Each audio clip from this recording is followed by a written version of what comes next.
I think the important thing for panel members to remember is that the fitness to practice bar has not moved. Trainees will be revalidated as part of their ARCP panel. So what has changed for ARCP panel members?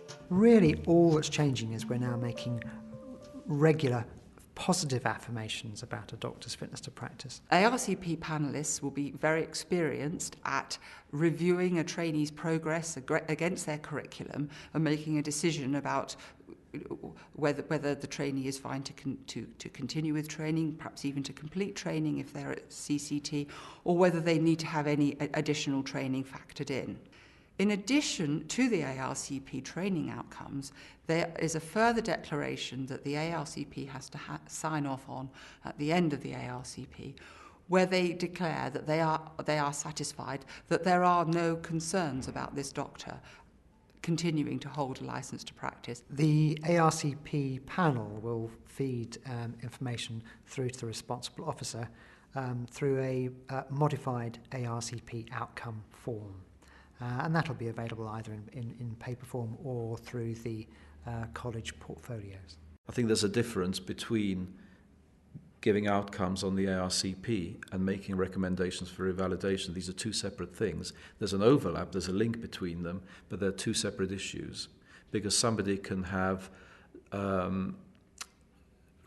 need of extra time in training, but that doesn't mean they shouldn't be revalidated. So it's more or less to do with the engagement in the process and the fact that that person is safe and recognises that they need extra help. The enhanced form of ARCP happens every year, but the responsible officer only makes the revalidation recommendation every 5 years or at CCT.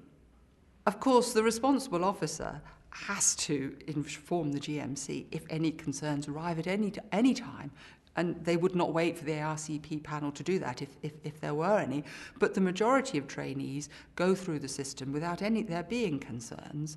And so for the majority of trainees, it will be when they are at their revalidation point that the responsible officer makes the recommendation. I think the responsibility of withdrawing training from trainees, which is what we've been doing for those that aren't progressing, is already the biggest sanction, isn't it? So the additional one of identifying doctors who shouldn't be revalidated, we already knew who these were. I mean, this is just a different process by which we are going to do it. For established doctors, the GMC expects 6 types of supporting information to be fed into the appraisal process.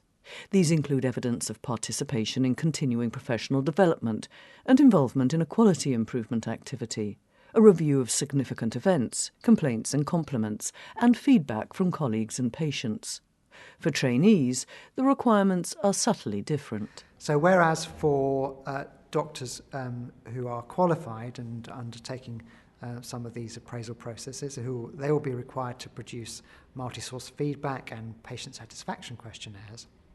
For trainees, unless those are already part of their curricular requirements, those will not be necessary. So the additional information that's fed into the process will be the enhanced Form R, that's the form that trainees complete every year, which will contain some additional statements about health, probity, complaints and so on. There will also be a collective exit report from trusts about trainees that have been employed by that organisation, which will be fed into the deanery.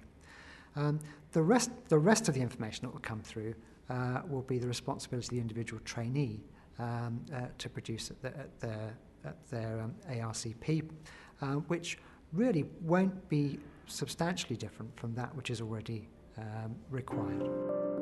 More information can be found on the Deanery and the GMC websites.